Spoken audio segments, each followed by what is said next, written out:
Manhwa title in the right corner of the screen. Enjoy watching.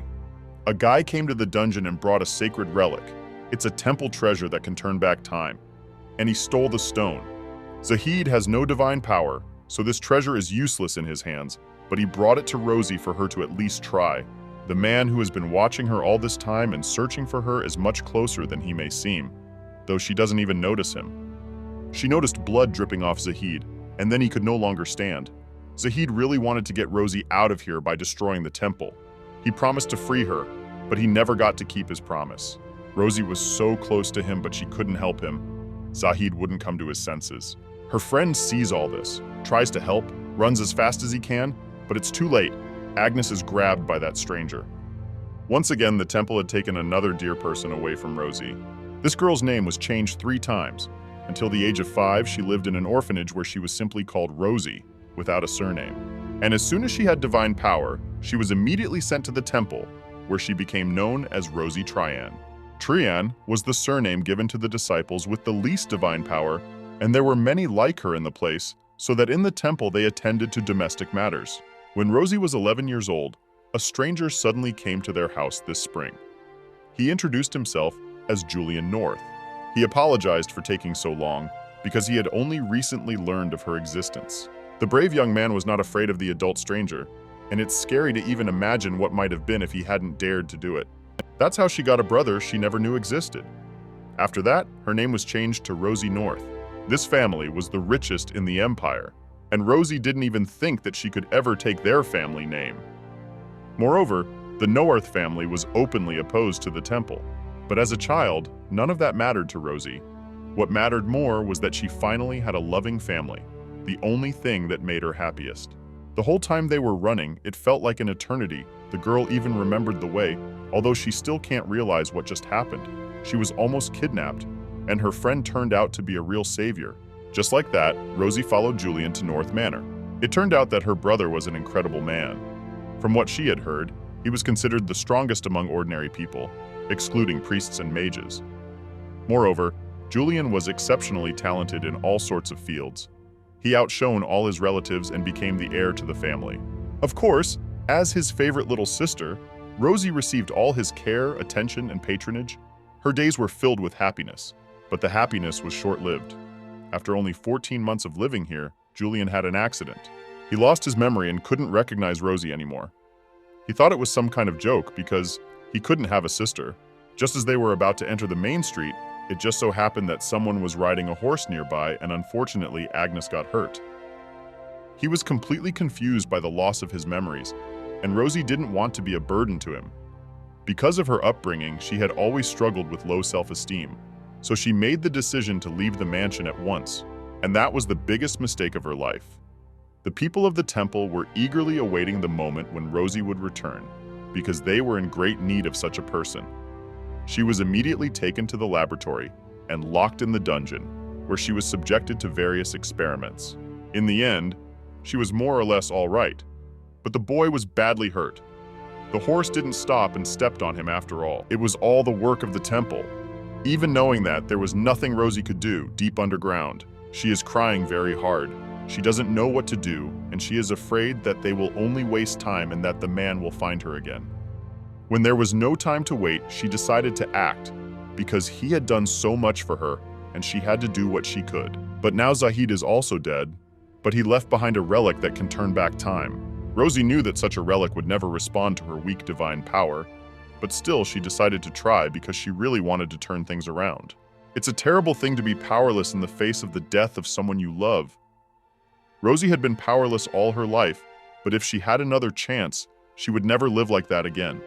Her brother who cherished her more than anything, and Zahid, the one who'd made his way into that deep dungeon just to see her. If only there was a chance to go back in time and change everything, Rosie would protect everyone and destroy the temple. As soon as she put all her sacred powers into it, the stone shone brightly. He has no idea where she's gone, and he's afraid to even think about the stranger catching up with her. Suddenly, Rosie opened her eyes and found that she had indeed traveled back in time. It worked. She was in her room. There was familiar furniture, toys, clothes. So he's been running around all night. Agnes is nowhere to be found. No one's seen her, and most people don't even listen to what he. She recognized the date as being exactly 10 years back. Rosie didn't yet understand how the relic could have echoed her divine power, but she thought it was just a blessing over a pathetic and desperate person. Anyway, right now the main thing to focus on is what will happen in the future. Right now, her main concern is to save her brother Julian.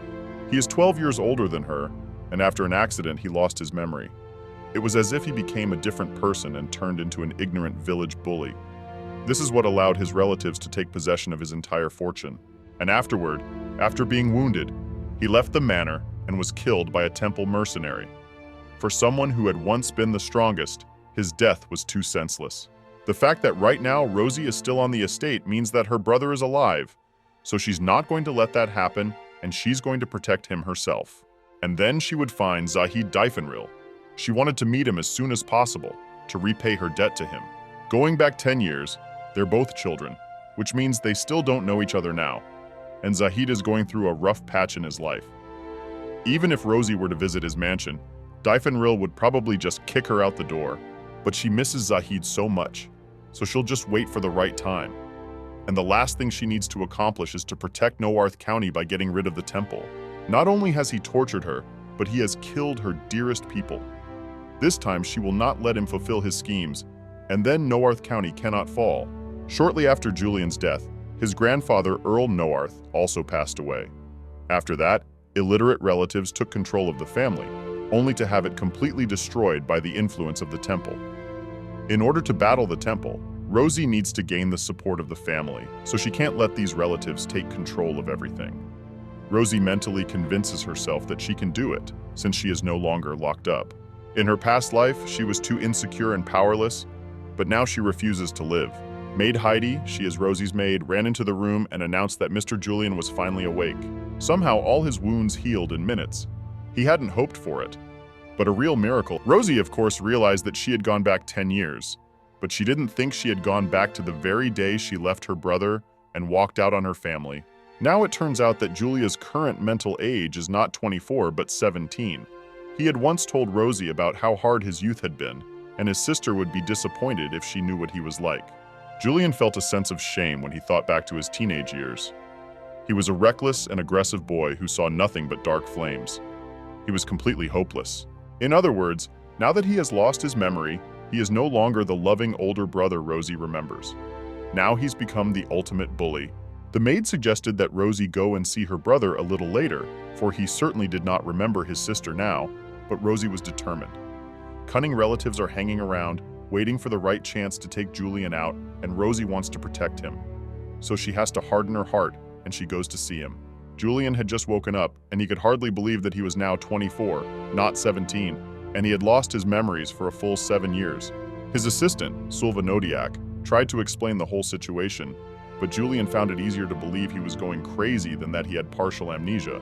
He was the only son of a poor butcher from a god-forsaken village, and not a day went by without arguments with his gambling addict father and alcoholic mother. His mother was the daughter of an aristocrat, and his father worked as a servant for her family, and after a brief affair, they had Julian. So they eloped, but eventually the mother abandoned her son and left, unable to endure such a life. Maybe it was the fact that Julian had grown up in chaos and had a turbulent youth, but everyone in the village knew him as the bully from the butcher shop. And then one day, he wakes up, and it turns out that he recently turned 24 years old, and he can't remember 7 years of his life and how he ended up here. But Suva tried in every possible way to explain what had happened in the meantime and how he had ended up here. Julian was the Earl's grandson, and as soon as he turned 19, he moved to the Earl's estate and took the surname North. Over the next 5 years, he developed vigorously and became the strongest, mastering ball skills, archery, spearmanship, military science, economics, political science, horseback riding, etiquette, and public speaking. So he eventually became the heir to the county of North. The aide had already repeated the same thing 15 times for Julian to understand, but he still couldn't get used to it all. He was also annoyed by the formality of Suva, who had changed so much for some reason. He used to be his friend from the village, but now he was an assistant, and they had an employer-subordinate relationship. Suva realized that, well, Julian wouldn't understand anything with such explanations, and he suggested that he too go back to those years for a while and talk like old friends.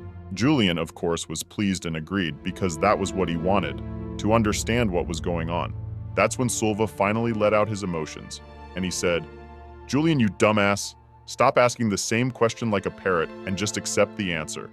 Julian will need a month to recover before he can start moving normally again." And right now, Suva was having a hard time keeping his fists from knocking him out. So Julian better not test the patience of a grown man. Julian understood everything at once. That was enough. He felt broken and didn't know what to do now. And though it was all strange to him, he realized it was true. And on top of that, his body was now completely destroyed.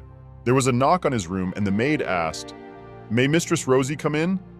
Julian did not know who it was about. Suva didn't want to let Rosie in because she would be too shocked, and he hadn't had a chance to talk to her yet and explain everything.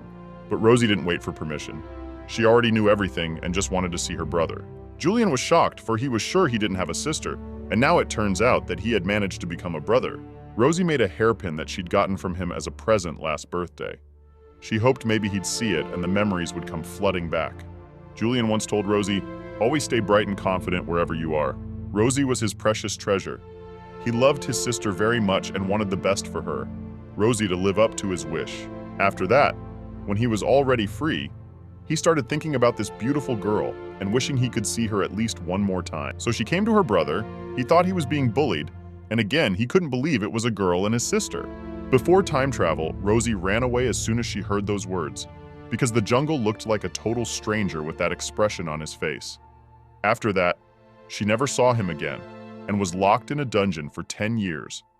All those years regretting her choice. So to change the future, she acted differently this time. She approached her brother and greeted him. Since he did not remember anything, she met him again and told him that they had different fathers, but the same mother. Rosie began to tell him a story he had once told her. When they were still walking, he was 12. His mom ran away from home, but it turns out she was having an affair with another man. She got pregnant and gave birth to Rosie. Julian was shocked, and now mentally 17 years old. He didn't know about his mom's affair yet, but now he understood why she ran away without explanation. And actually, Julian didn't understand why he had any business telling such an abomination to a child. He didn't think innocent children should hear such things. Rosie said that her brother had actually told her all this on the first day they met. Her mother had left Rosie in an orphanage and then died. And Julian had found out a few years later and found her sister by taking her to the mansion. When she came to her senses and could clearly see everything around her, the guy thought she was probably tired and decided to leave her alone to rest. But Rosie also told him how after they met, her brother loved and cherished her, promised to take care of her. She's 12 years apart. Julian hoped it would help him remember everything. But in any case, he wasn't even able to take care of himself right now, and said it was ridiculous to raise a child. Before he could say any more, Suva covered his mouth and asked his mistress to ignore those words because Julian wasn't in his right mind right now, and also told how, while defending her, Isaac was badly wounded, and the assailant managed to escape in an unknown direction. But Suva only did it because he knows the master too well. But after all, as soon as Julian's memory returns to him, he will go crazy and scream, "How dare I say something so ugly to my beloved sister? And why didn't anyone shut my mouth?" And then he would lock himself in his bedroom and go on a hunger strike, sobbing all night long, not realizing that he had actually dared to say such an outrageous thing to his dear Rosie. Julian was shocked. He didn't even think he would ever behave like this towards someone, but he didn't know what to do at all. He woke up, and suddenly he was an earl. Yes, and not an ordinary one, but one of the strongest in the empire. It didn't make any sense at all. Julian didn't know anything about the upper aristocracy at all, and he just wanted to go back to the butcher shop right now and forget everything he had just heard. She wouldn't believe it herself if she were him. But still, he must know that she has a mysterious power that is also healing. Seeing Julian's reaction like that right now was very sad. Rosie had never imagined such a thing before. Her once noble brother had turned into a country bumpkin, and cites all possible evidence. The girl even wanted to talk to Isaac since he said he had some information about it. She's sorry he's only finding out now, after all this time, but I guess better late than never at all. But Rosie was calm. His head was completely empty, and right now he was a hopeless child. When Rosie saw him, she saw it for herself. It's going to be hard for a child in North County to survive in this condition, especially since Grandpa isn't here right now. The lady feels guilty, so she explained that she has been silent all this time. Not only that, there is another reason. Julian read, It was a written agreement that he agreed to give all of his possessions to Rosie. Then he thought it was some kind of delusion. And how could he pass on his whole condition to a child? But Rosie had already found his seal in the drawer, put it in his hand, and told him to stamp it right now. She hurried him, saying that there was no time now and he had to hurry. Julian did not understand much, but he had to hand over all his possessions. He finally sensed something was wrong here, and why this babe was so obsessed with money. She's good for being honest with him. Even if she wasn't for a while, it doesn't matter, because everything's fine now. In the end, they hugged each other. The girl promised it wouldn't happen again and thanked him for everything he does for her, because it's priceless. Rosie told him to calm down. After all, he had bought it all himself.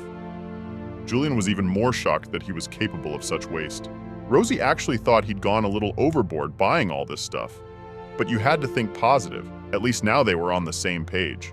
Julian had planned to return to his shop in the first place, but now it seems he has to take responsibility for another child he suddenly found, so he won't be able to leave the county. Julian doubted he could handle a girl drowning in luxury from head to toe. He asked what she would do if he left the manor, since he was planning on really leaving it all behind and going back to the butcher shop. So he suggested she go together. Rosie said she had no intention of leaving the place, and Julian was even a little upset. He knew it was a normal reaction. She'd rather live in a noble mansion than in a rundown butcher shop. She's been through so much, and worst of all, as much as he hates to say it, it's all because of him. She at this moment expected to hear anything but this. Holding on to his hand, hers seeming to loosen. Starts to distance himself, as if accepting the truth and reacting in this way. The guy understands what it's like to hear something like that, but he wants to be honest with her too. But Julian somehow doubted it, and Rosie pressed him with manipulation. Was the infamous shopkeeper executioner just throwing around empty words? Is the brother really a liar? Rosie finally pissed him off. Angry, he took that seal to stamp out the contract right now. The past shouldn't affect their future, especially since they both want it so badly and are afraid of losing each other like they once. Rosie got that contract and exhaled in relief. Only then Julian began to suspect that she wanted to provoke him. But anyway, he thought that giving his entire fortune to his younger sister wasn't such a bad idea. Just told her not to spend all the money unnecessarily at once. But even after that, he felt some kind of heaviness on his soul. From what he had heard, yes, and he was a madly loving brother, but now he was sad that this girl was only being taken over by money. Julian assumed that their relationship was only based on dresses and jewelry, and then suddenly, he heard some noise.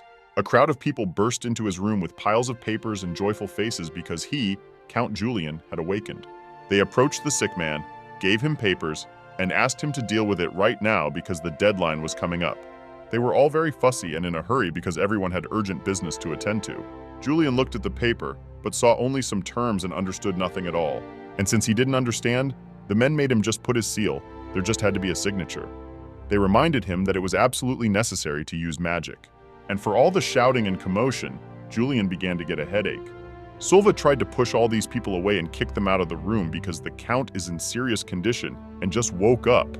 But there were more of them, and none of them listened to Suva and said it was a matter of life and death. They must get the seal. Suva didn't even know what to do. But then Rosie came up to him and reminded him that a contract had just been signed. Suva immediately addressed these people and said that they were just wasting their time because Mr. Julian had transferred all his rights to Lady Rosie North. The guy can't believe what he's hearing. He was sure it would end differently, but luckily it all worked out for the best. Now he will never hurt her. He will protect her and love her like no one else in the world. Their relationship is stronger than one would think, and that can't help but make me happy. And just as abruptly, there was silence and stillness in the room. The situation had changed dramatically, and these people were probably already halfway to their masters. Their documents are useless now, as they were addressed to Julian. He didn't understand at all what had just happened, or what masters we were talking about. Rosie told him that his dear relatives, who had lost everything because of Julian, were always trying to get close to him, and if he stamped those documents now, his fortune would go to his relatives. Grandpa isn't here now, so it's only to their advantage. Suva was impressed with Mrs. Rosie. He hadn't even thought of such an outcome and admired how smart she had been. These people were really happy when they found out that the Count was hurt, so they came right away and to take advantage of it while he was still recovering. But there was no way Rosie would let them get what they wanted. It may seem that they are repeating the same thing, but for each of them, these words mean more than they seem. It is impossible to describe the feelings when a person who is very dear disappears and suddenly appears. But now Julian realized that his sister had made the contract with him not out of greed for money, but because she had foreseen and worried about everything. And though these men had left, they would be back again soon, and with a stack of papers already to her. They would come at all hours of the day and night. How would she be able to cope with this? Suva began to worry, but Rosie said it's all right. Unlike his sick brother, Julian needs complete rest until his body gets stronger. Rosie certainly won't let the relatives get their hands on that money. Julian's heart fluttered at the fact that this child had done all this for him. Rosie walked over to her brother and offered to start a real conversation. First, she started talking about how upset she was, and her heart was ready to burst into pieces. Agnes has indescribable feelings that probably won't even get her to sleep properly. Rosie didn't argue. That's just the way it is, but the situation is too dire. She can't just sit there and cry. Julian, although I was grateful to her, I was still going to leave this place, and if the kid wants to, he can join. It may not be as luxurious as this place, but there are no people like that there either. Rosie wasn't listening to him at all. She was looking at her bandaged legs and thinking about how only he would have to reconstruct. Julian didn't understand who she was like. She didn't listen to adults at all, but Rosie reminded him that they were brother and sister and very much alike. He himself keeps calling everyone what he wants and doesn't listen. In fact, his recovery will take several months, and even after he gets better, it will still be difficult for him to handle the ball. And there's no telling what the memories will be. In any case, he was sure it would be best if he went back to his village. After all, he couldn't handle the kind of people that were here. Rosie told him not to worry about it because it wouldn't happen again. After all, he had already lost his entire fortune and was completely broke. So even if he left, he would leave with an empty pocket. Julian was even grateful that she had ruined him. He had come to ask if she wanted to go for a walk with him. Now they had something to discuss, to think about. Besides, the girl had already had her tea and had nothing to do for now. Naturally, she felt very uncomfortable. She had just been discussing him with the maid, and he had come at the most inopportune moment. Rosie explained it differently. These people only came to the mansion with papers because the jungle is inside. But if he had gone outside, they would have had a knife instead of papers.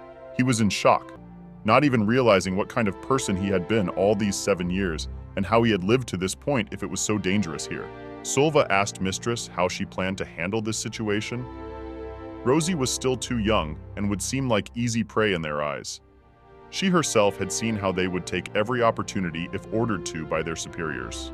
But Rosie wasn't worried about that at all and told Suva not to worry about it either.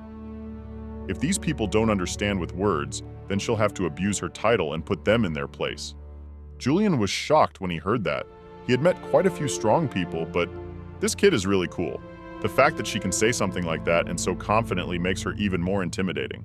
It seems like it's going to be very difficult for someone. She has to decide if she needs it or not, and we can only hope she does, because otherwise, the guy just won't get over it. But he doesn't have to worry about that because Rosie will protect him. She's really glad he's awake, and she really missed him a lot. Now, though it was hard to part, she did go, leaving him to rest. Julian was even a little confused. He didn't understand the point of visiting a completely broken man. This little girl asking him not to worry and talking about protecting. Julian asked his friend, would he really be that close to a child and really call her little Rosie Rosie? The answer was firm and confident. Julian was almost praying to his favorite sister. Julian hid her in a room and kept her safe, so it was as if Miss Rosie was a crystal. But when Suva saw her fight back today, he marveled at her abilities. The way she convinced her brother not to leave the mansion and the way she quickly dealt with the affairs of the estate, Rosie really is very smart. Julian even began to feel proud that she was his sister and thought that maybe they were alike. But Suva's face immediately changed. He said that it was absolutely not like that. Julia's face is like that of a wild beast, and Lady Rosie, on the contrary, is an innocent creature. And even though their hair and eye color are the same, from the outside they look like completely different people. But it was enough for Julian that they have the same green eye color as well as silver hair. He only heard what he wanted to hear. The Lord didn't even speak to them.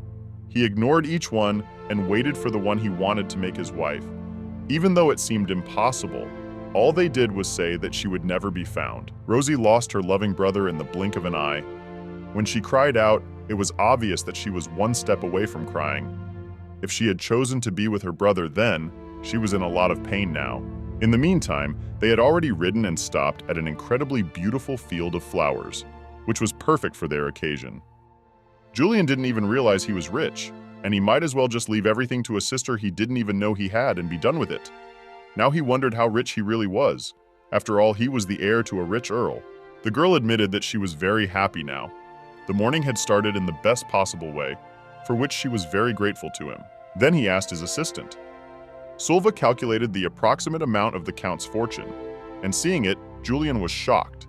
His fortune was 1.37 billion gold pieces. The moment he accidentally touched her and didn't notice it, got very embarrassed and apologized. It happened somehow on its own. The night servants didn't understand why Zahid just couldn't follow his family's instructions. It would be easier, but he always refuses. Despite his condition, he remains just as stubborn, and there is a constant uproar because of it. Meanwhile, a few days later, at the Willfield family estate, Carla has been making some kind of a mess of the place since this morning. Rosie was going to stay on the estate for the near future, as the doctor had said that the memories could return at any moment, and one had to wait patiently. The Noart family continues to live in this huge mansion, and despite the relatives' hunt for Julian, it's still the safest place to be. No one would dare attack Julian in his grandfather's mansion. His maternal grandfather is the richest man in the empire, Caliban North. He rose from the very bottom and made a fortune thanks to Geneva, and money he was able to reach the highest status. He is a ruthless, heartless, and very ambitious man, but Caliban had a dark past. He was a slave under the temple. During his time as a slave, he developed a deep hatred and resentment toward the temple, and it was only natural that his ultimate goal was the destruction of the temple. It was hardly the way to solve her problem, which she's probably not going to ignore. He investigated and found out that Rosie's father was a low-ranking priest who was temporarily living in the village. He's got some guests he can't keep waiting. He probably just found an excuse to go somewhere else and not waste his time on her. But anyway, her brother had asked her to stay out of her grandfather's sight, knowing his dislike of the temple, and if possible, it was worth avoiding seeing the rest of her relatives too. In general, this place is clearly not suitable for a child, and each of the relatives is very cunning and greedy. It was not easy for Julian when he came here, and still he became the heir, which meant he was more cunning and greedy than they were. It was true, but her brother asked Rosie never to repeat it or go through what he had gone through. A few hours ago, nothing like this had been foreshadowed, but the carriage was on its way, and who would have guessed how things would turn out? Rosie suddenly heard a familiar voice. She had met this man at this time in her previous life, so she already knew who was speaking to her. Royston North, as the only son of his eldest uncle, thought he would inherit everything. But when Julian ruined his plans, Royston's hatred for Julian and Rosie was boundless. Now that he saw Rosie outside the walls of the room, he of course took this opportunity to taunt. He was very glad to have this Julian butcher now. She's in that position, and it would be nice to have him and his sister back where they belonged, with their mother having left here a long time ago, so also in the most shameful way. Rosie should be ashamed to stay here. Royston said that this butcher with the mind of a teenager wouldn't love her the same way now, and Rosie should not forget how much North hates the temple, and at the same time realize that she never belonged here, and Grandpa would not accept a temple child into his family. So it can't belong to such a noble family. She should pack her things and crawl back to her hole. In her past life, Rosie had taken Royston's word for it because no one was happy to see her here. So Royston prevailed, and she didn't fight back. Really, this situation is very absurd. A boy who was older than her just came in, started insulting her, bullying her, and then also wanted to hit her so she would finally leave. This time, however, things are going to go a little differently than he'd like. Rosie's not going to stand idly by. And as soon as she saw that the very people with the papers were already looking for her nearby, she turned on her acting mode and plummeted to the ground. At least her brother hadn't hit her yet. He didn't realize what had happened at first, for he didn't even move. But then people ran up to them. They didn't care about what had just happened. What would matter now was what they wanted to talk about. This was an extremely important situation, but Rosie was taking advantage of her position. She started crying and said that she had just been confronted and it would be better to talk in her room. She couldn't handle that kind of money anyway. Royston didn't understand what was going on, what money was involved, and then he saw the documents lying on the floor. When he read it, he was shocked. It says that everything in Julian's condition has been given to Rosie. Royston was in such shock that he couldn't even stand on his feet, and Rosie was cheering. He had just pushed not just some underling, he had pushed the owner of billions of gold. Rosie starts crying and says that she thought she had to trust everything to her uncle. Now not here. But now she sees that she needs to reconsider her decision, for Royston has just shown her uncle's morals. Rosie said that those documents spelled out that her entire fortune was to go to the temple, and Royston had just asked her to go back there, so she wouldn't be asking for his father's help. Rosie turned the whole situation around. So it was Royston who turned out to be the stupid and superfluous one in the No-Art family. Rosie said she's still mulling it over. Donating her entire fortune to the temple is a big decision, because her grandfather hates the place so much. Rosie purposely took an emotional swing so that these people would relay her every word to their masters. And then everyone thought that if Royston had kept his mouth shut, that money would have actually gone to his uncle. He'd really freak out when he found out. Royston was right about something after all. Rosie did come from the temple, and her mother ran away of her own accord, which caused a scandal. But Rosie no longer considers herself a worthless and insignificant person. If she were, it would sadden her older brother who loves her so much. Rosie past life made a terrible mistake because she didn't value herself. She was convinced that Julian's love was gone forever. She still remembers the care and affection Julian gave her, and those memories continue to live on inside. So some boy's words would no longer bring her pain. Rosie will not repeat her mistakes again. No matter where she comes from or who she is, whether her brother remembers her or not, she will not back down.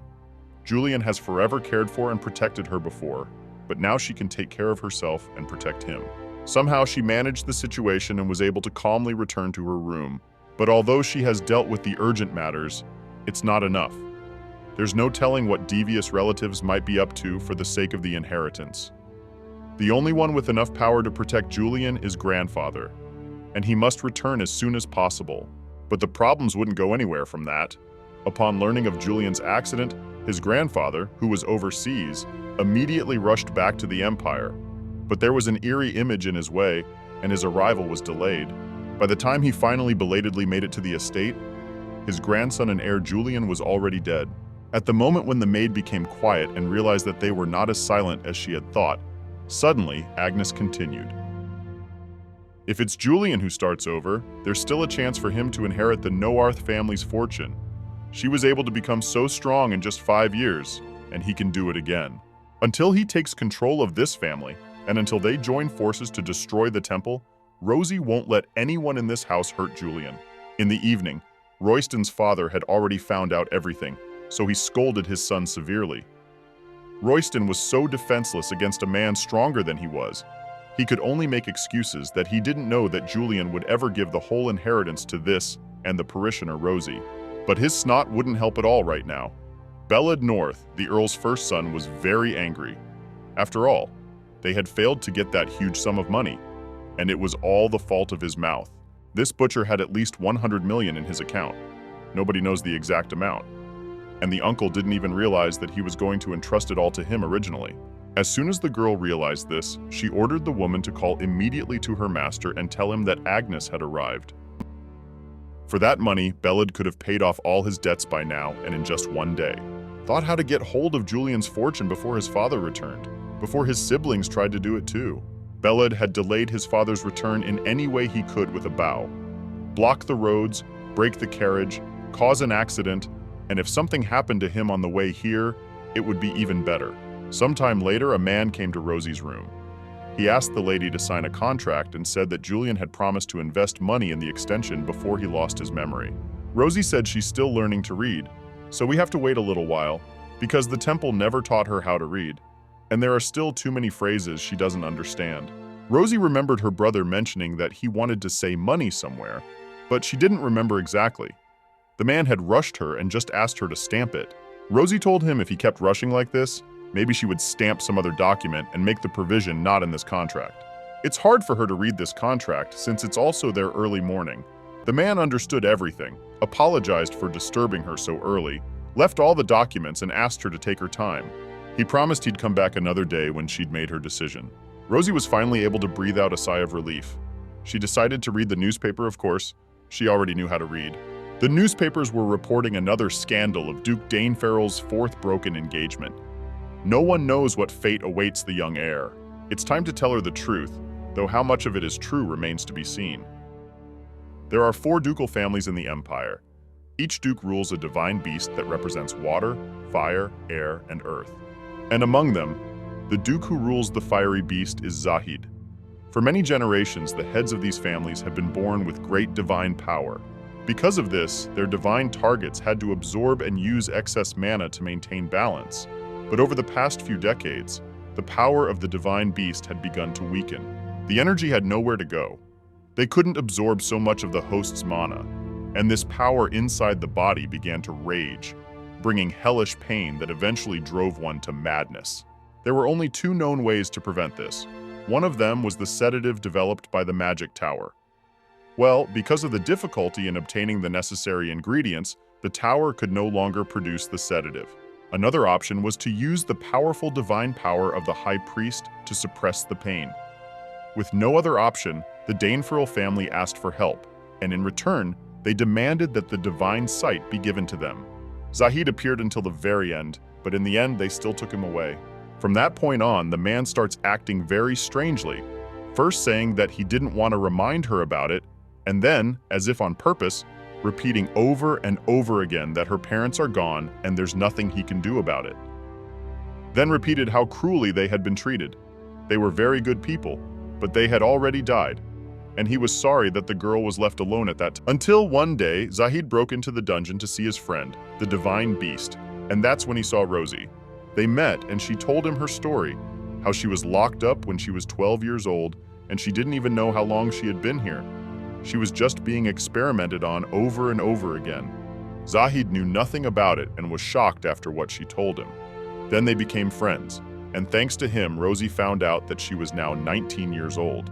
For 7 long years, she had been imprisoned, but now her life was not so terrible, because Zahid made his way into the prison every full moon when the divine power was at its weakest. For 3 years, they talked about everything in the world, his story and her story, past and present, the name behind those walls.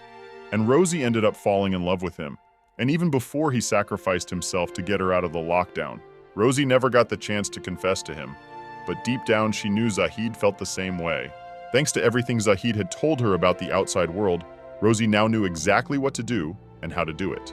He's like everyone else. He wants to learn more about this power, use it, and is willing to do anything. She starts to explain that she knows as much about it as he does, nothing more, but she sounds very unconvincing to him.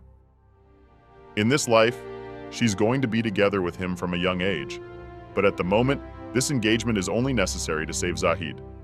But it would be great if they fall in love with each other along the way and naturally get married. Heidi happened to see this letter, and she was shocked when this lady had time to learn how to write so well. Rosie didn't know what to say, for in her past life, she had never learned to read while she was here. Her brother hired the best tutors, but none of them helped her. Rosie was very smart and learned everything quickly, but reading and writing were very difficult for her. After all, it was Zahid who had taught her to read. It took a long time, but they were in no hurry. What's more, her uncle even promises to officially recognize her as his daughter, which means he really needs her and would do anything for her. Heidi didn't ask any more unnecessary questions. She realized that this had originally been Mistress's plan. After that, they went to Julian's place together, suddenly encountering an obstacle in the hallway. Royston wore such awful clothes, and as soon as he met Rosie, your body shook. He walked past, coughing loudly. He seemed to realize that he'd better keep quiet around Rosie, lest he cause more trouble. It was very unusual, because before, even if he was scolded, he kept repeating his mistakes. But this time it was different. Perhaps he realized how scary capitalism is. Rosie came to see your brother quite a bit. Was he still asleep? Just in case, the only thing left for him to do was to clarify if everything was all right. If the girl decided so, so be it. They would stay here as long as they needed to. My brother had once told me that Suva used to be the kind of guy, the best kind of guy, who would never give in to entreaties to skip classes. He was stubborn and serious beyond belief. But it's really funny how this rugged guy is obsessed with all sorts of cute things and goes crazy for adorable things. But he's the best at what he does, and this guy will be loyal to the last to the people he's recognized. Julian was sure the aide would treat Rosie well too, because she's nice and because she's Julian's most precious treasure. And my brother was right. Suva is very loyal. Even in his past life, he followed Julian, even after he left home and protected him until his death. Eventually, the girl calmed down, said it was simple, and there was nothing wrong with it, so he didn't have to worry. Rosie asked him to get something for her brother and went to wake Julian herself. He didn't want to wake up at all, so Rosie asked him to just stamp and go back to sleep. He wondered if he had anything else in reserve that he should pass on to his sister. Rosie told him not to worry because he was already completely broke. Then he noticed her outfit and suggested that she start buying really baby brooches, because what she was wearing now looked really tasteless. You could even summon the sun god himself with that design. Rosie really isn't much into that sort of thing, but this was the first brooch her brother bought her, so she treasures it. Julian regretted what he'd said, but he just wanted to continue sleeping anyway. Rosie set the papers down for him, asking him to stamp them. Julian was sleepy, so he didn't even look. He didn't care at all where to put the seal. But Suva saw that those papers said that Rosie was officially asking for an engagement to Duke Zahid. Suva hoped it was just a joke, but Rosie said she wasn't kidding. At some point, they noticed some footsteps in the hallway. They keep getting stronger, like this person is walking right towards them. Suva was in shock himself, and the situation with Julian was even more serious. If Mrs. Rosie even uttered the word engagement, Mr. Julian would lose all sleep from despair for a whole year, destroying everything he could get his hands on. Rosie wasn't worried at all, because the current sibling definitely wouldn't react like that. But Suva was very worried that the Lord might regain his memory. Then he would go mad and end up killing an innocent man, his assistant. Julian realized that something was wrong. He began to scold his sister because she was so young and was already talking about the wedding behind her older brother's back. Because I have no idea who it could be or why it didn't even bother to knock before coming in. Someone may have gotten the wrong door, but due to recent events, things are clearly not easy. All that's left is to see who it is and what they want. Suva finally came to his senses and seriously asked Madam, why did she make this proposal, after all? There is no guarantee that the Duke will accept the engagement, given the situation of the Daneferrell family. There are many to lose. Rosie understood all of this herself, and judging by the current situation, there was a good chance she would be turned down. After all, there were many families asking for such a thing from the Duke, and so far it was only a suggestion. Rosie told her brother not to worry and to rest. She left and promised she would be back to see him for lunch. Julian didn't understand why she had to come again, and Rosie said it was all because she missed her brother. Julian could be said to have only known her for a couple days, but even so, he felt that they were close. So these words warmed his soul. All this time, they've been watching him through a small slit, when suddenly, this man turns to the side and starts opening the window. The aides asked the Count not to hurry so much, for soon they would be in the city where the communications hub was, and maybe some good news would come from the estate. Julian could already come to his senses. The girl couldn't believe her eyes. This is the same Carla who resented and hated them the most since they started dating. It was lunchtime, and Rosie took her brother out into the fresh air to eat together. She fed him and gave him instructions on how to eat better, and he just enjoyed himself. It amused him that in such a short time the child had changed his outfit again. But more important was another thing. That engagement they'd talked about in the morning, he wanted to know more about. Rosie didn't even have anything to tell. She just found someone she wants to get engaged to, so she decided to send a proposal.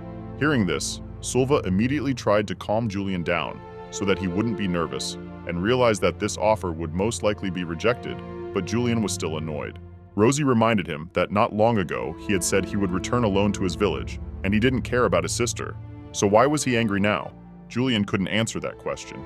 He didn't know how to explain it, but it was as if some instincts within him were rejecting the idea of this engagement. But not just rejection, it makes you want to break everything in your path.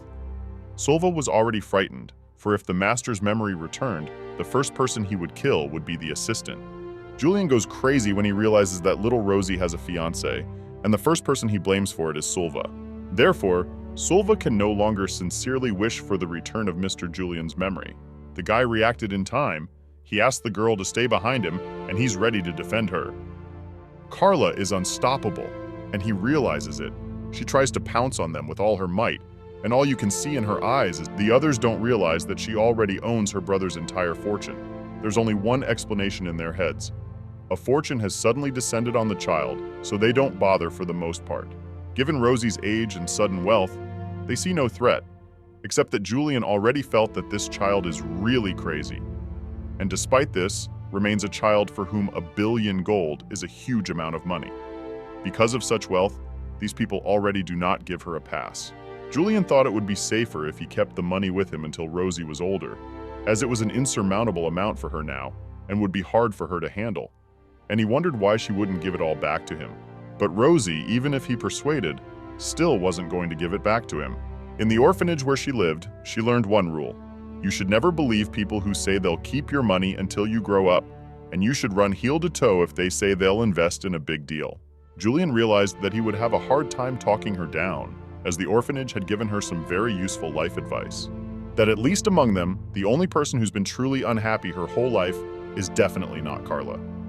Rosie said that when he was more aware than she was, and so seemed worth the trust, then she would consider giving back. And now that no one else would bother them, she offered to work out with him. Julian felt he had never been so dumb, so now he didn't really want to study. Rosie knew that maybe he would turn out to be an incredible genius. He's stuck in 4 walls with nothing to do anyway, so he agreed to give it a try. Somehow he quickly agreed and only then realized he was losing his temper when this kid made a sad face. His gut-loving brother Gut, though forgotten, is nowhere to be found. Suva remembered something about this money. He recently heard some news from the main mansion. In the upcoming monthly meeting, Rosie's inheritance will be the main topic. Since the amount is too large, a decision on her condition will be considered. Rosie had expected as much. Every month, the Noarth family holds a meeting to decide important matters, and at the next meeting, the relatives will use every trick they can think of to get their hands on the wealth. With Grandpa not here, it would be hard to resist them. Julian didn't understand why it had to be decided by the elders, and his sister explained that it was probably their logic that this money belonged to the Noarth family, and based on Rosie's age, they would definitely say that they would keep such a fortune until she grew up, and of course they wouldn't forget to publicize it in a big deal. Eventually, these relatives will decide to divide the sum amongst themselves. Julian was totally against it. It was his money and he certainly didn't want anyone else's wealth being disposed of. But Rosie told him not to worry because she already had a plan and her brother just needed to focus on his recovery. And she also wanted to make something clear. That money no longer belonged to her brother. It was completely hers now, and she would take good care of it, and then maybe pay it back a few times over. A while later, Rosie decided to meet Suva in person. She asked him if he had already sent a letter to his grandfather about waking up. She can't stand up anymore, falls to the floor and is about to pass out. It was quite expected. Rosie knew what she was doing. Grandpa would be in Straw soon, and afterward would be traveling through Tefan. But this is the place where Grandpa was caught in a landslide in his past life. So in order for him to return quickly for sure, his path must be changed. Rosie had asked to put this little note in the letter and needed to make sure the relatives didn't find out anything. She even allowed Suva to read the letter now. It said that Rosie had asked her grandfather to create shell bracelets for her on the way back. She would pay any price for such a gift and looked forward to his return. Noart bracelets when he was still a sailor, and the seashell bracelets he made were Grandpa's very first venture. That means there's no way he's going to ignore his granddaughter's request. But Suva couldn't understand why Madame would ask the Count for something like that. That's the thing. Rosie doesn't want him to understand. To get Grandpa interested, she needs to generate a special curiosity in him. And this letter is just the beginning. Soon, Rosie will make her grandfather notice her. Arriving in Solemn, the Count received a letter. He was glad that his grandson was awake, but he still had serious injuries and partial amnesia. And then he saw a little letter from Rosie. It was unexpected. Grandpa had only seen her once, and then from afar, so he couldn't imagine what business she had with him. He is much more attentive, not her, notices absolutely everything. And as for the girl, everything is absolutely the opposite. We can only hope that it's just today, and it was the first and last incident. Grandpa knows about her being a former student from the temple, so he assumed Julian was afraid. Grandfather hates her, but Grandpa isn't that stupid because he doesn't know that Rosie didn't willingly enter the temple, so there's no point in hating her. Grandpa has decided that if that brat Julian doesn't come to his senses by the time he arrives, Grandpa will yell in his ear that Rosie has a paper cut. He's so worried about her that even that's enough to drive him crazy. His eyes will become like 5 pennies, and then he'll jump up and yell in frustration. The grandfather finally read his granddaughter's letter and immediately decided to immediately change his route. The servants thought that the granddaughter had asked the Count for something, but it was still strange that he was so quick to fall for it. Her father has no idea what happened between them last night. though he doesn't even know they saw her at all. I wonder if she'll tell him that she snuck into the room and wanted to hurt her, unless she has some conscience, which is very unlikely. It's better to take a risk than to regret a missed pose later. And besides, if his granddaughter was willing to pay any price, Grandpa certainly couldn't refuse. He decided to go right away. When night came and Suva was about to go to bed, he heard a very intimidating voice. Mr. Julian was approaching. He was very angry because Suva had given him the seal that morning. The assistant tried to justify himself, for the Lord himself had ordered him to indulge the lady in every whim, so he had done it. But Julian was very angry. Anyone who touched Rosie would pay for it, and then he found his sword against Suva. Fortunately, it all turned out to be just an assistant's horrible dream. In the morning, Suva thought a lot about why Mrs. Rosie had demanded an engagement so suddenly. She had nothing to do with the Duke. And then he thought that maybe she was trying to use this marriage to strengthen the bond between the families, to protect Julian. After all, if the marriage to the Duke was approved and the Duke himself gave his consent, it would really do some good. Count Nowarth family with a short history and the long-established Duchy of Daneferrell.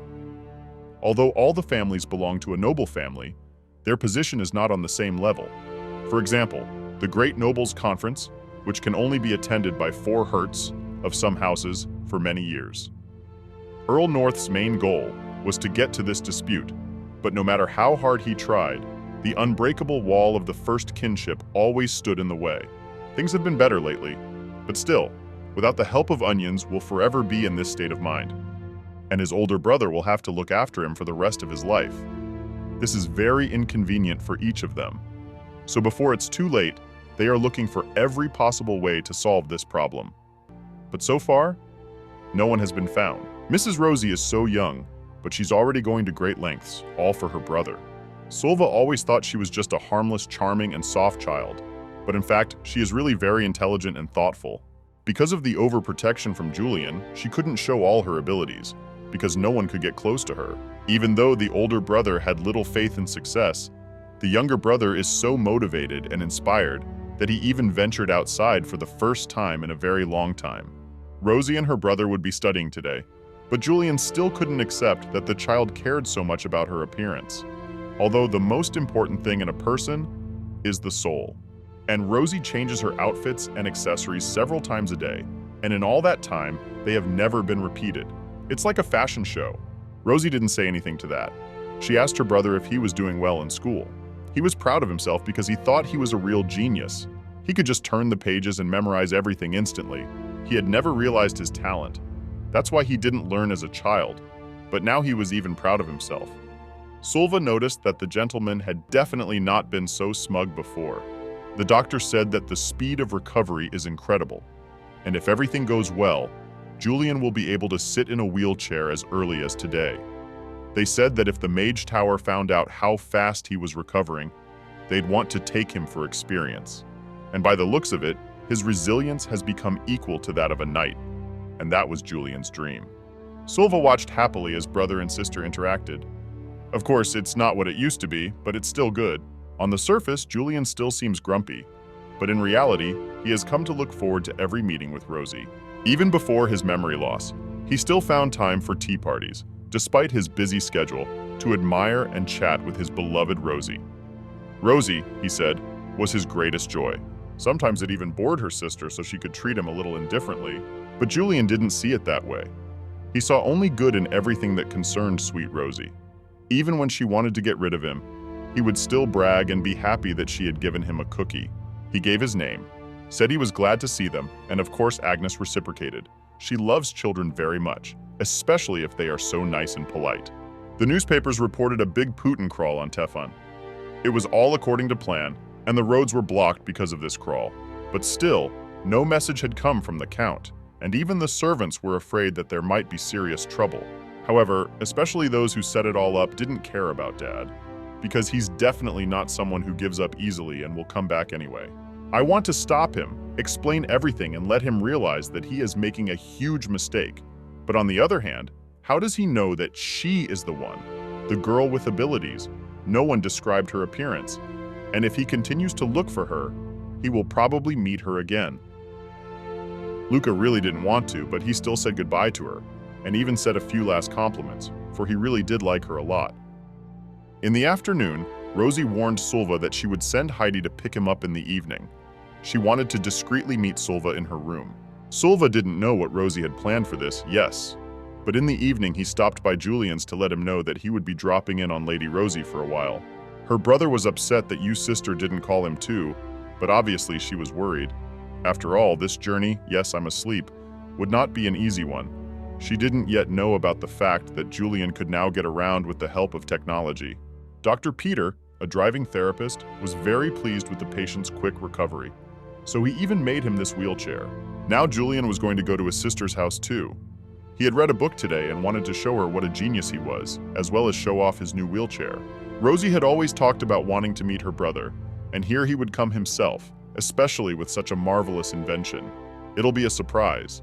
Suva thought it was a bad idea, for in noble families between siblings, such sudden visits were not welcome. But Julian didn't care about that. He just took it and went along, said the young blacksmith must obey the genius butcher. Suva was. It was simply unbearable, but he really couldn't cross the master.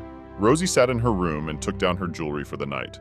Her brother used to make fun of her for changing her earrings and dresses and everything so often. Now he wasn't surprised anymore. But Rosie was doing this for a reason, because her brother had picked out all this jewelry for her, and she hoped that seeing it would bring back some memories for him. The maid said that such items might help restore her memory, and from then on, Rosie changed her imagination and clothes for every meeting with her brother, even though he laughed and thought she was fixated on appearances. Rosie clung to so little hope, so she kept changing her jewelry. Julian once said that none of us were lucky in terms of parents, so instead they can become granddaughters to each other. That and love and care for each other become the only true allies in this world. Rosie laughed. Because her brother is 12 years older, he certainly doesn't need her protection, but she said he'll grow old 12 years before she does. And when he's really old, she'll roll his stroller more often. Rosie was sad to talk about such things, but sooner or later it would happen. Sometimes Julian thought about it and realized that it wasn't so bad. At least when he retires, he'll have plenty of free time, and he'll be able to eat lunch at his sister's house as many as 2 times a day. Julian was always very busy, so he gave every spare moment to his sister. But even so, his schedule was too tight, and he couldn't always meet up or even have one meal with his sister. Rosie always waited for him anyway. There was no telling when he would get the chance to come. Having dinner or lunch together is something commonplace, but it didn't happen until after he lost his memory. Rosie couldn't stop remembering all the times they'd spent together. When she studied and practiced reading, she was very bad at it, but she was very slow in learning. But her brother did not scold her, for she was very capable. She only had trouble with reading. Plus, he only went to school with me when he was over 19, so Rosie has plenty of time. He told her to take her time, though he himself couldn't wait to read the book with Rosie. It was his second dream. But even if she never learned to read, no matter what happened, he still loved her. Even if she was 72 and still hadn't learned literacy, he would love and protect her anyway. That was a promise. Rosie can read now, but Julian doesn't appreciate it, because now he doesn't remember that she couldn't read before. His cousin's awful words kept coming to mind, that a 17-year-old butcher could not possibly love such annihilation. How was it? But Rosie tried not to doubt that her brother could definitely love her, no matter the situation, no matter who she became. After all, her brother was hers, because he promised. But even if he didn't, Rosie would continue to love him on her own. She opened the drawer to put the earrings in, but then saw a lot of other jewelry. Only now did she realize how many there were. Rosie had asked him not to buy so much, and now how was she supposed to choose what to wear tomorrow? She should already be grateful that he had survived. She thought it would be enough to just stay close and keep him safe. Life kept telling her that it didn't matter if he remembered her or not, but she still can't deny how much she misses her brother. Julian was outside the door watching all of this, but never made it into the room. When Suva had already come in, Julian pretended that everything was fine and he was on his way back to the room. Rosie called an aide to talk about the wet body about Julian's possessions. She asked that everything be destroyed starting tomorrow. Before the monthly meeting, she wanted to invest all 137 billion in magic stones. Just recently, there was an announcement from the temple in the newspapers. The magic tower is in crisis, and the prices of magic stones keep falling. Suva, of course, understood that Madame would rather dissolve everything in the air than give even a drop to her relatives, but still tried to dissuade her from the idea, for then she would be held responsible for the loss of the money. When it came to money, there would be no end of arguments in the family. Rosie already understood, but it had to be done. Suva remembered Julian's words that if Rosie wanted something, he would follow her to the end. But if he wasn't there for her, he asked Suva to stay at her side. That's why the aide agreed to do all of this without too many questions. The meeting would be in a week. Rosie hoped that Grandpa had gotten the letter, and then he should arrive just in time for the meeting. Now we need to hold out until the monthly meeting. Rosie had been ignoring and dismissing all requests for projects and sponsorship all week. Rosie was just spending time with her brother. This week he was going very fast in his recovery and was already able to walk with crutches. Here came the night, the full moon. It was a very difficult moment for everyone, and there was already a family monthly meeting for the morning. Murloc was very answer what was expected. Dad didn't make it back in time, so everything should go according to plan. It's the arrogant Rosie who won't give up the money until the end. So the only way out is to get the whole fortune. Murloc has made a deal with his brother Pelid and his sister Monica. They agreed to take that money away and then divide it between the three of them. Everyone remembered the contract and was just waiting for that moment. They were not afraid of anything because no one cares about their relationship with this immature girl. After all, even the father hates the temple, so it won't be a problem to take the money from these kids and then throw them out of here. Everyone was waiting for Rosie to come and shiver all over in fear at this meeting. But when she came and confidently introduced herself to them, there was no fear at all on her face, and it was calm and even confident. Uncle was surprised, for he thought she couldn't handle the atmosphere as well as any child, but she was fine. Then he realized that she had just been playing dumb all along and wanted to stop them from doing anything before the important meeting. But even so, Uncle was sure it made no difference. Everyone would be in an argument, so the meeting began. First agenda, they began discussing that Julian had given all his possessions to his younger sister, Lady Rosie. The fortune belongs to the No-Art family, and the amount is too much for a child alone. And as long as the money is under the No-Heart family, they can't allow such a sum to be scattered around the world because of the child's spontaneous desires. So they were going to take that money, and as elders of the family, take care of the property properly, put that money to the right use. As soon as Rosie was of age, she would get it all back. It wasn't the first time Rosie had heard those phrases, and she knew she couldn't trust such a thing. And even though she'd expected this, it was still unexpected. They were going to make a decision through a vote of all the relatives who were in favor of keeping Rosie's money until she came of age. But she beat them to it and said it wasn't necessary because there was no more money.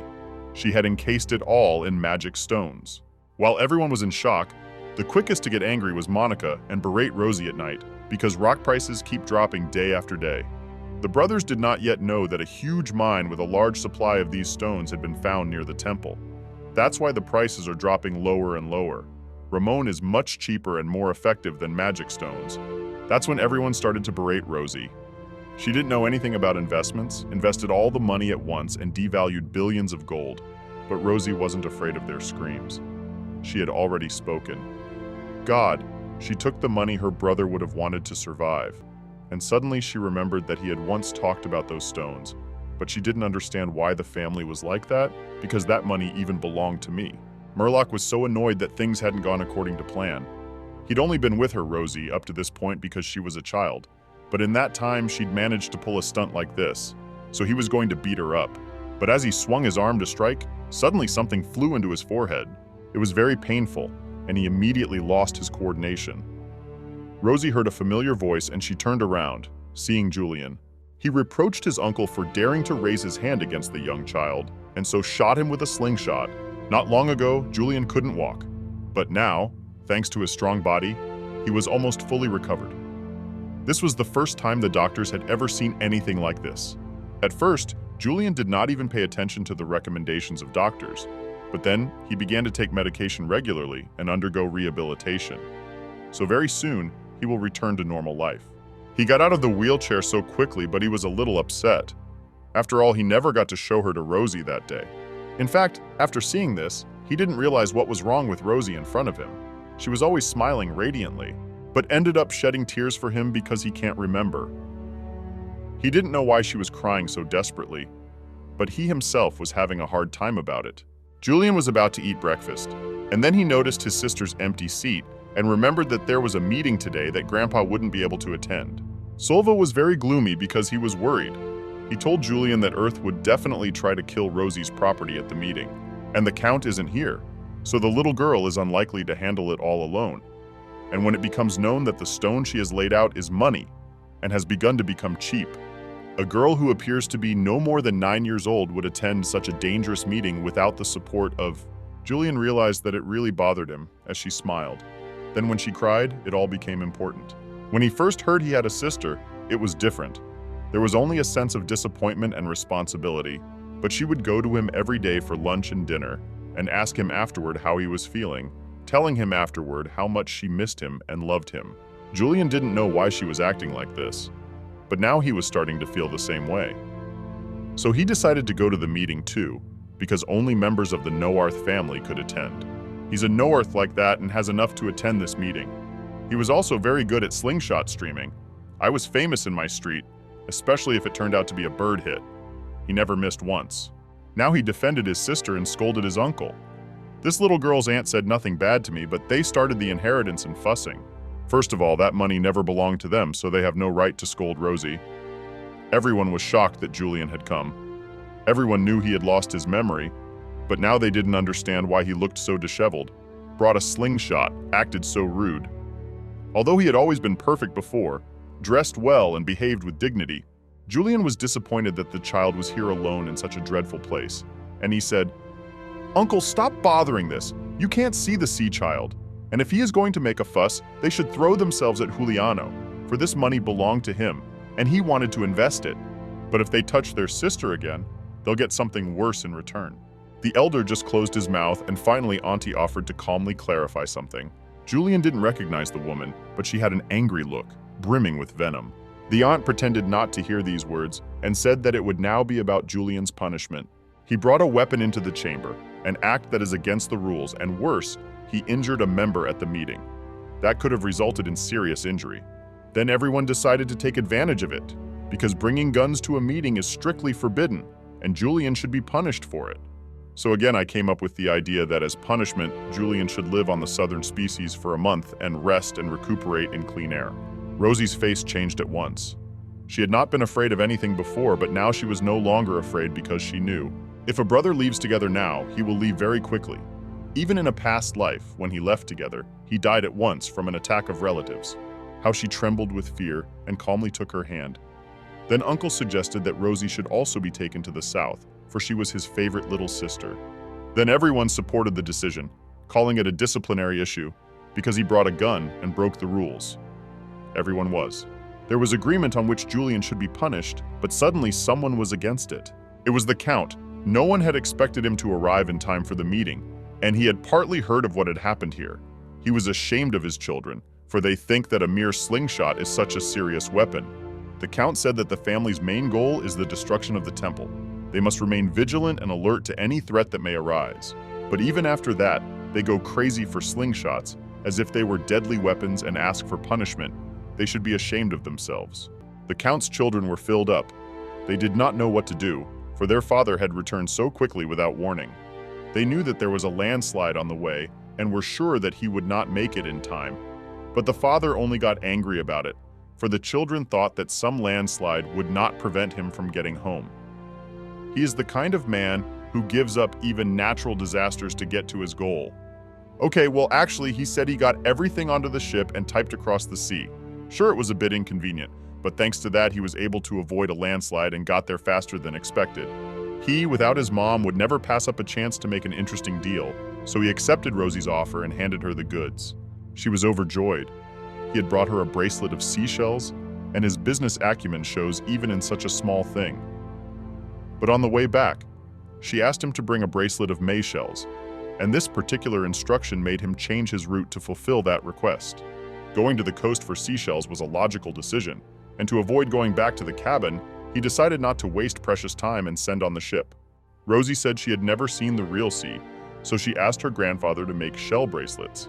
He had made this bracelet with his own hands and spent time putting in the effort, and his time was worth a lot, so he immediately asked how she planned to repay.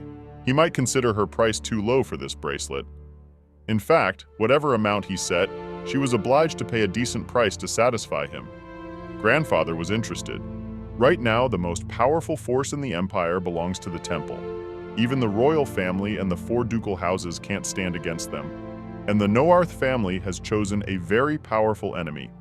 So now they are in the crosshairs of danger because of their opposition to the temple. That's why when Grandpa evaluates his offspring's abilities, the skill he values most behind him is the ability to respond to a crisis. Rosie tells Grandpa that she proposed marriage a few days ago. If all goes well, this marriage will be a huge asset to Grandpa. He was shocked. After all, he wasn't some dirty merchant who could marry off his granddaughter like that, and he didn't even think it would be the decent price she would make for him. Grandpa is shocked at how Rosie could do this to herself. When Julian regains his memory, he faints from shock. He raised her as his most precious treasure, and she decided to sell herself. Rosie hadn't expected that reaction, but it wasn't over yet. She offered him another price if she didn't like this one. All she had to prove was her ability to handle crisis situations, so she reminded her grandfather that she had chosen the sea route after reading her letter, and as a result, had avoided a landslide and saved a great deal of time. A reasonable enough price, he said, that his time was worth a lot. No one is able to predict natural disasters, and now Grandpa recognizes in Rosie's actions a deliberate ability to think ahead. As soon as her offer didn't work out, she immediately seized the opportunity and offered a different deal. And it worked. Grandpa wasn't angry anymore, he laughed outright. Julian had been hiding such a talent all this time. It was a little sad, but Grandpa's pleased he found out about Rosie. Then his children intervened in the conversation and said it was outrageous because this child had spent 137 billion on magic stones and wasted it for all the property.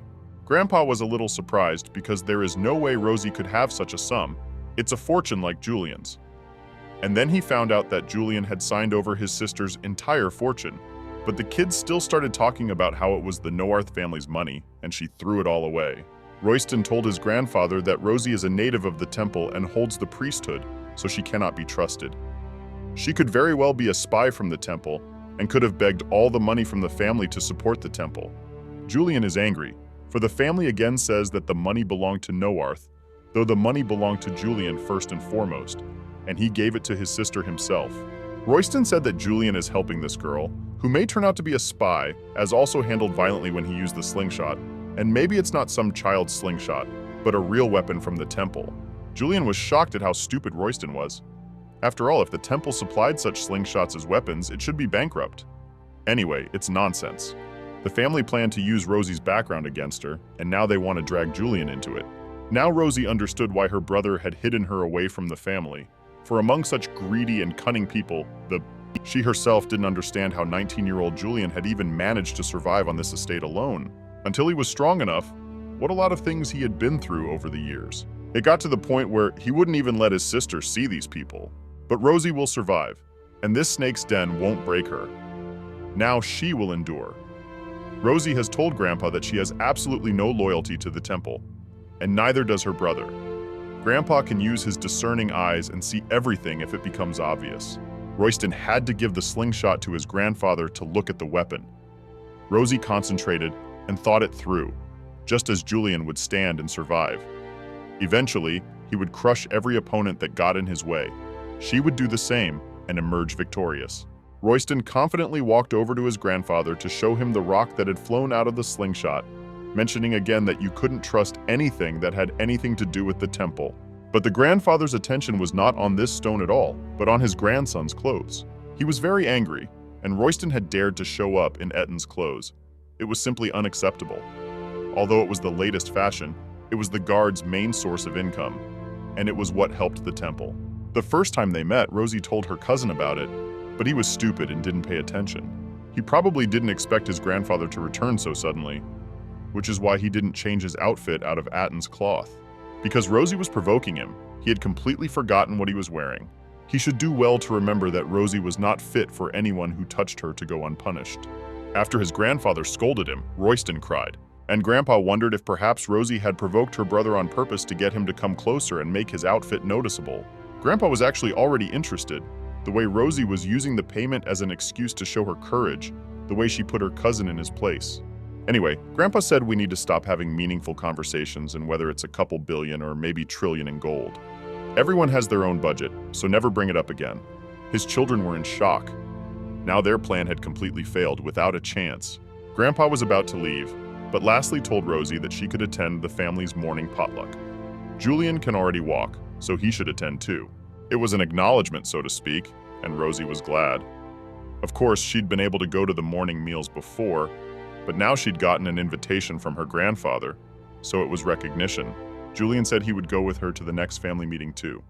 Next month too, they will go together. Julian really doesn't care how his little girl spends all her money, but he doesn't understand why others care so much. Rosie was surprised because her brother used to call her my baby, but not since his memory loss. Now he was calling her that again. Julian, meanwhile, was saying something to the effect that it doesn't matter what you invest in, even if it's gambling. Rosie is smart enough not to get into gambling, and told Julian not to do it either, or he'd end up like his father and ruin the butcher shop. Julian's father wasn't such a great man. His father was a gambler who lost his entire fortune. So Julian doesn't know what a happy family is right now, but since he and Rosie are on the same page, he offered to support each other. After all, both of them were unlucky enough to have family, and unlike these people, they will truly care for each other and cherish each other like a real family. Rosie struggled to hold back tears. Julian, even if he doesn't remember his past, he stayed by her side without knowing anything. Even if he's not the same as before, he also cares for her now just as much as he did before, because he said the same words as he did in the past. Rosie was very happy that it was starting with him. From this moment on, a lot of things would change. She was no longer alone. Meanwhile, in the duchy, Elizabeth Sonoran, Zahid's aunt, looked at him with such pity and said that he need not hide his weaknesses from her, for even now he could hardly sit up. Zahid was doing it because a girl had come here again. She wanted to arrange an engagement again. Zahid was annoyed, but he had no strength. Every movement and emotion was painful. After Zahid broke off his fourth engagement, everyone found out about it and we started sending many proposals. He is very handsome and popular after all. His aunt had promised to find him a worthy match, so he was to follow her instructions and never again cancel an engagement of his own free will. Though his aunt looked caring, there was only hatred between her and Zahid. He is the head of the family, but he is not yet of age. So the acting head of the family and the council of elders decide on his engagement. There was a state of emergency. The bride has a status equal to that of a spouse. Every bride that her aunt brings to Zahid already has children. They are grown women. That's why Zahid rejected all engagement proposals. He felt he would go mad sooner than become an adult. Once that happens and the aunt officially declares her children to be Dane Farrell's heirs, of course, Zahid can still break the engagement at the final consent stage. That's why the aunt has put a huge penalty in the contract. If the engagement is broken off, she will be paid a fine. Will Zahid get engaged or not? This woman will try with all her might to take away the family title. She may try to sell her nephew 4, 5, or 6 times, but Zahid is going to keep the engagement going. He says his aunt will never get Dane Farrell, even if he becomes the last head of the family. His aunt wished him luck to hold out until the very end, until he was completely depleted of his supplies. And then she grabbed him by the hair and told him that his next bride would be chosen at an upcoming Senate meeting. Even if he has someone he wants to get engaged to, Auntie is not going to consider those candidates. She threw Zahid to the floor in disgust and said that he was playing the proud man, exactly like his dead dad. If he had just knelt down and obeyed her as heir to the family, he would have been treated much better. Zahid would rather just die, but there is something left here, something he must protect. He must protect his family and the sacred, no matter what. Once again, his engagement is decided without his consent. You know there's a huge fine to be paid for breaking this agreement. Zahid will still have to prepare the divorce papers, and besides Aunt Elizabeth, there will always be someone who will try to use Zahid. There is no one he can trust in this place. And yet he hates himself so much because he's too weak to even walk. Zahid misses his mom and dad so much and lives such a miserable life. Rosie has sent an engagement proposal. Grandfather will definitely give it some thought. It's a long shot though, and the Duke is sure to receive many more proposals. Zahid, who lost his parents in an instant and became the head of the family at a young age, can do nothing right now.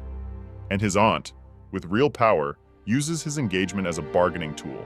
Rosie really wants to save Zahid as soon as possible, but she doesn't have enough cards for this game. He needs to hold out a little longer, and soon she will come for him. There really isn't much time left. Rosie, along with her brother, were returning from a meeting but heard some sort of argument.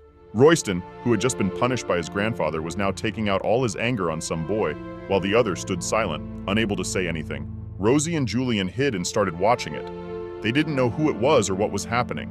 Rosie guessed it later. Ira told her brother that Grandpa had 4 children, his oldest son Murloc, the evil uncle, and the one who was yelling now, Lloyden, his son, an arrogant 16-year-old weakling. The Count's second son is Pelid, and he too has a son. This is the same boy who is being scolded right now. His name is Ethan, and he is 13 years old. But Rosie has never met him, so she doesn't know much. Royston scolded his brother and was generally annoyed. Everything had gone wrong as soon as Rosie stepped into this house, and now they were trying to arrange a marriage with the Duke himself. So Royston didn't want to stand by and watch the butcher and his sister win grandfather's favor. Now Royston was scolding his brother Ethan because he had stood silent during the meeting. And if he had intervened, Julian could have fired the slingshot exactly at him. They into an adult and so on. Grandpa would punish Julian. Royston was knocking his brother down, and Ethan was apparently used to this. Even when he got hit, he just stood there and tolerated it, but Julian couldn't watch it. He's like a rambunctious teenager now with a lot of repressed anger in him. Mentally, he's still 17, which means he's a year older than Royston and doesn't think of him as a little kid. Julian wasn't afraid of anything now, so he might even try to kill that pesky Royston, but Rosie couldn't let that happen. She told her brother that she would take care of everything herself. She then placed the bracelet next to her brother and ran to the boys. She stopped Royston and said that he was the most pathetic one in this gathering, and it was all his own fault.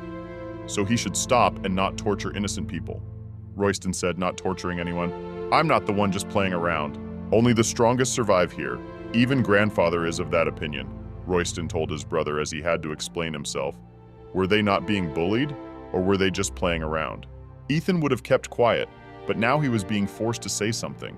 He was afraid to speak, because then Royston would get angry. Rosie was surprised to hear Ethan's voice, and here it was. The voice was so unusual, and Royston was immediately angry.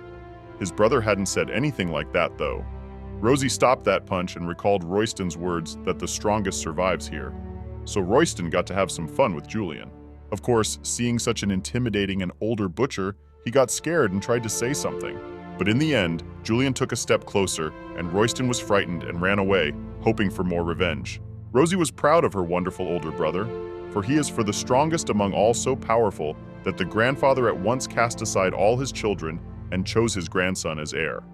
And that strong man is Julian North, and naturally at his sister's side. Rosie wondered if Ethan would respect Julian after that.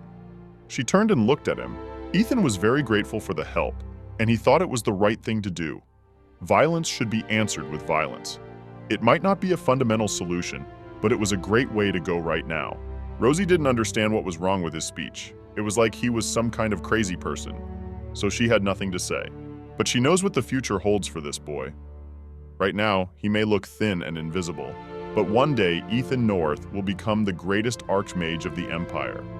He is the only son of his uncle Pelod, and he spent his childhood without much attention, but still managed to become the strongest in the future. His mother died just after giving birth to him, and considering his father was a promiscuous man who never took care of his family, the kid who was always alone, locked in his room, turned into a weirdo who only ever saw books about magic. When his father saw what Ethan had become, he stopped taking a definitive interest in his son, declaring that he would never be the heir. That's about when Royden started bullying Ethan. After all, he was a lonely kid who couldn't turn to anyone. The boy, who was never recognized by the Noarth family, ended up leaving the manor as soon as he turned 18 and going to the magic tower. He had always admired magic. Perhaps it was because he had a natural talent for it. Years later, Ethan flourished in the magic tower and became the greatest archmage of the Empire.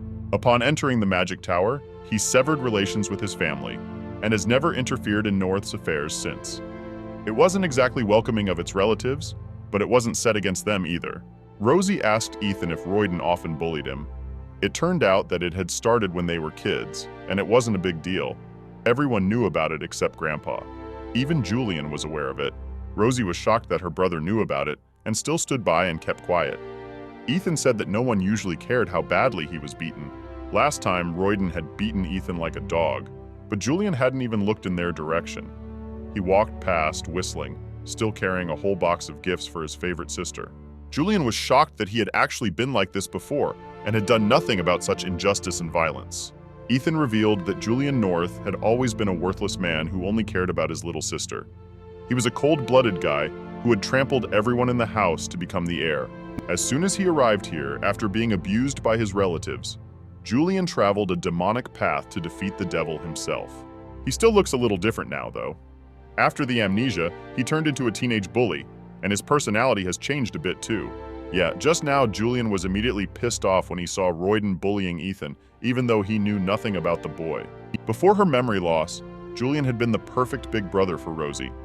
Hearing Ethan's words, she realized that Julian hadn't been so perfect. Ethan said that it was all right, because when you lose something, you gain something in return. And even though Julian had lost his memory, he had gained the opportunity to improve his personality. Rosie and Julian still couldn't get used to this boy's way of speaking. Julian is with Ethan, but for some reason he feels guilty. Ethan suddenly saw something in the distance and showed Rosie. She seemed to have a problem now. She looked and saw that her shell bracelet had been trampled into shards. Rosie was very upset. She had purposely left the bracelet on so that it wouldn't get damaged, but in the end it did anyway. Even Ethan got worried, not knowing what to do. After all, it's obvious that Grandpa went to a lot of trouble to make this bracelet. If he sees that bracelet torn, he'll be horrified. He might take it the wrong way, as if Rosie had treated his gift carelessly. Rosie didn't know what to do now. Ethan was right. It was the first gift from her grandfather. And of course, such a loss would upset anyone. Ethan felt guilty after all. This had all happened because of him, which was why he was worried about what he should do now. Julian told him not to worry, for Reyen had obviously done it. He was the only person who could have done such a thing. Rosie had a premonition that he was going to cause trouble, but she didn't think he would. He must have crushed the bracelet on purpose when he ran away. But the ornament can be replaced for now, so it should be fine. But if Grandpa starts asking questions, why doesn't the granddaughter want to wear the bracelet he gave her? We already know it's too cheap. And if Reyen is at fault, he'll probably use that to cause trouble. Even hiding the fact that he's unlikely from being torn won't solve anything. Knowing Reyen's character, he's definitely the one who messed it up, but there's no proof. Even if Rosie accuses him without proof, there's nothing she can do, and she ends up blaming herself. Julian told the little girl not to worry. Reyen hasn't gotten far, and now we can bring him back here and give him a good beating. And that's when he'll confess for sure. Rosie stopped her brother, because only bullies do that. But he always solved problems that way. And spanking is the best medicine for bad guys like Reyen. But Ethan stopped Julian because he walked toward the backyard. Rosie lives in a separate annex, and Julian has lost his memory, probably doesn't know anything. But Uncle Murloc always gets drunk if his plans go awry. And if he's drunk, he gets very violent. Even the servants don't venture into the backyard. Since he got a scolding from his grandfather today, he's definitely sitting there drinking. So his son definitely wouldn't go there. Julian remembered that Murloc had tried to hit Rosie then, at the meeting, and offered to go and beat him up right there. Rosie had to talk her brother out of doing something stupid like beating up her own uncle again. Now she had a better idea, and now she could leave Reyen alone. Thanks to Ethan, she was able to come up with a really cool plan. So she asked him not to blame himself, and after all, the bracelets are the fault of another person. In that case, Ethan would have to pay back the guilty party tenfold. He didn't know what she meant, but Rosie told him to look forward to tomorrow's meal. At this point, they separated. The North family is having breakfast in the main building, and this is the first time Rosie will be attending as a family member. So she's mentally prepared. First of all, Julian will still be there. He'll have to be watched carefully to make sure he doesn't do anything untoward. The next day, Rosie ran into Ethan by chance, but it seems he came specifically to where she lives. It would take about 15 minutes to get to the main building, but if Rosie was already outside, it meant she was visiting Julian's resting place and planned to go together. Rosie realized that if he came here, it meant he didn't want to go with her. They're in the same boat. They'd been on the same boat since yesterday, so Ethan was going to stay close to Rosie and Julian. Besides, as long as he was around, Reyen wouldn't bother again. Julian seems to be an emotionally unstable guy who also has a temper. So no one would want to mess with a troubled teenager. Obviously, Reyen would be scared. Plus, it's 3 against 1. Ethan justified that choosing to stay by Rosie's side was just a born anal decision, not because she was the first person in this house to stand up for him, and not because she was cute and did not do it all in her beautiful smile.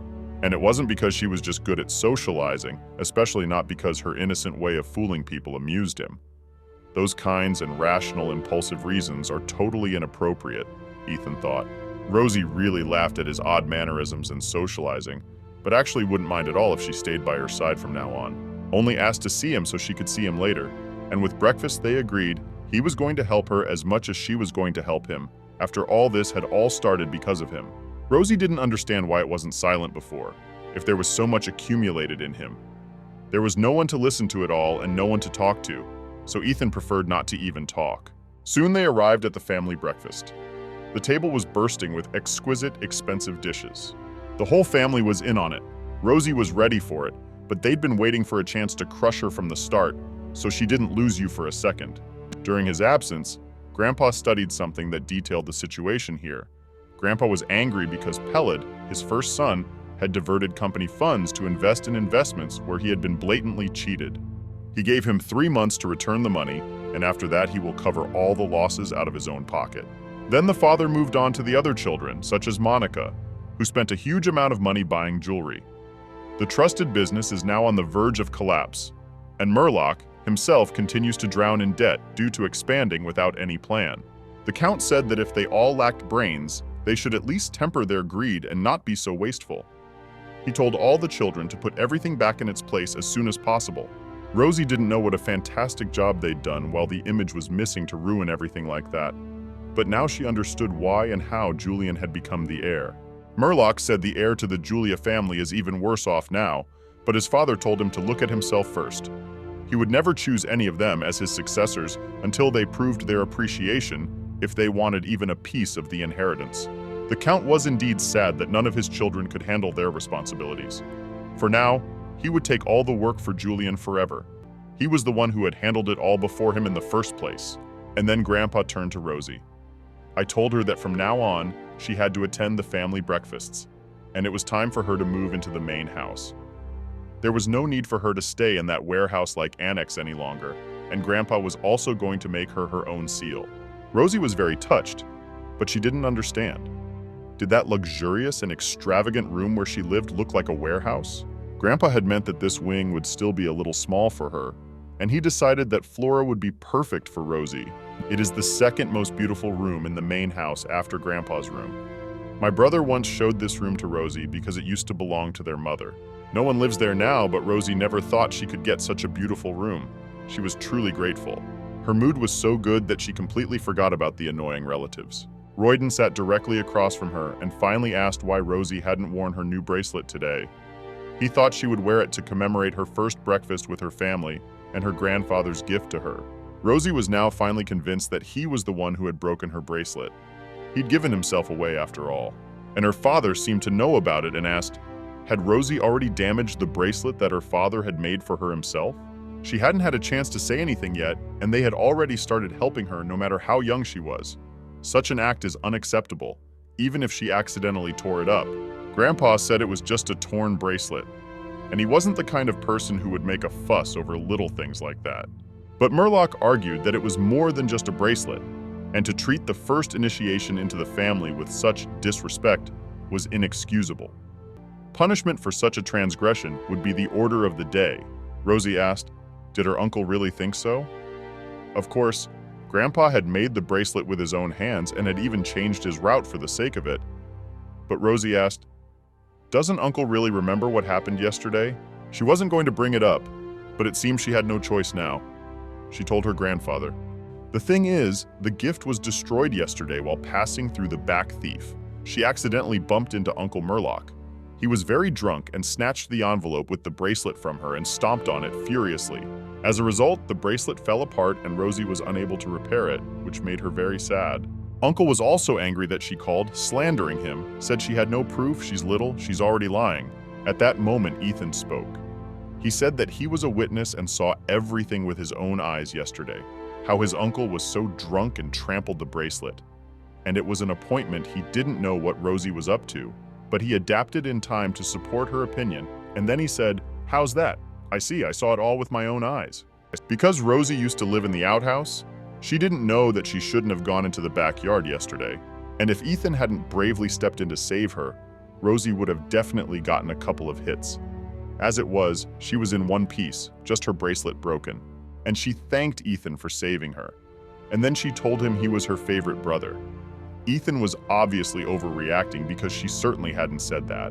But Rosie and Julian were silent. It was ridiculous. But Ethan did not stop there.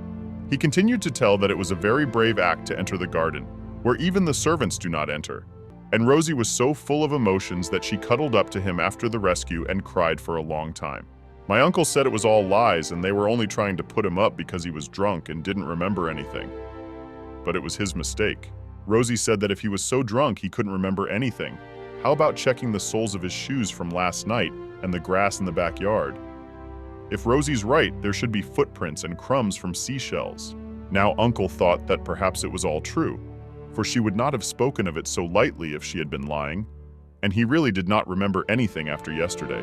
Grandpa told his word not to go and check everything out like Rosie said. Yesterday, Rosie and Ethan did go to the backyard, only Uncle was really drunk, so he didn't see anything in his way. They planted broken shells, so he stepped on them. The servant went and checked everything, and it was true. There were traces of his bracelet in the garden and shell-like splinters on the soles of his shoes. Reyen and his father were very drained. They still thought Rosie and Ethan were lying and could have planned this all out in advance. But Rosie said that the crime of having an uncle destroy the family's first gift would require several days of punishment, and there was no denying it. At the very beginning of the meal, he himself had insisted that Rosie receive punishment for the broken bracelet that Grandpa had personally made. But now, if he had broken the bracelet himself, he must bring the punishment as he had said. Rosie said that if Brother Reyen had not broached the subject, she would have remained silent. Now he realized how wrong he'd been, and he hardly wanted to mess with Rosie anymore. She's not some goofball, and it turns out she can stand up for herself, even without her big brother. The Count had cold-cocked his first son. Such a disgrace. Naturally, so directly by his nephews, he dared to spoil a gift made by his father's hands. The bracelet is cheap, so Grandpa didn't ask to post the damage, but still Murloc should think about his behavior this week. It's not the bracelet, it's Murloc's pathetic behavior. Grandpa said if it happens again, he'll put a lifetime ban on alcohol. Then Grandpa told Rosie to come into his office. During lunch yesterday, he received a letter from Herzen Deinferl. The letter said that she was being considered as a potential bride. Rosie was very excited, for at last she would be able to see Zahid. Murloc told his father regarding this engagement that this marriage would not be beneficial to the family in the long run, as the head of the Deinferl family is on the verge of breaking down. But the grandfather is angry that his son is talking about some kind of profit. The Count is the only one who really understands business, and after the family has accumulated all this wealth, is anyone else thinking of marrying off a 12-year-old granddaughter for money? But even Aelad thinks that teaming up with her duchy to confront the temple could be very costly, and it's not a good option. Besides, the temple runs in Rosie's veins. But Grandpa said that Rosie actually has family blood in her veins too. Her divine power was awakened not just by her will, and Grandpa doesn't hate Roma, he just can't stand it when invisible children are dragged into this mess, and he won't tolerate any more discrimination against Rosie because of her bloodline. Then his daughter tried to find another reason, like Rosie is too long and naive for her age to have an engagement. After all, this is a union of two families and it is too early to publicly introduce her now. In addition, she wasted 137 billion gold as if nothing had happened and spent such an amount without thinking. Rosie was already calming down her brother, who was ready to yell at her aunt. She kept talking about how Rosie hadn't even comprehended anything in numbers. You can't send such a stupid child to a ducal family. Meanwhile, the maids handed out a newspaper to each member of the family, and everyone, shocked, began to read. But the aunt kept saying something against Rosie. Rosie already knew what was in that paper, so it was all business with a satisfied face. My aunt unsuspectingly, I'm sure, was telling me something, but then she noticed that no one was listening to her at all. And then she noticed the newspaper and the article. She was shocked. It turned out that the Romsek mine had been a complete failure, and contrary to expectations, the temple cave was empty. The gathering in it was only 1%, and the prices of magic stones had skyrocketed again. Rosie had invested a huge sum in magic stones, which had abruptly turned out to be cheap, and now their price had skyrocketed even more than it had. The amount of money she would get from this investment was incredibly large, and now no one would definitely be able to say that she wasn't good with numbers.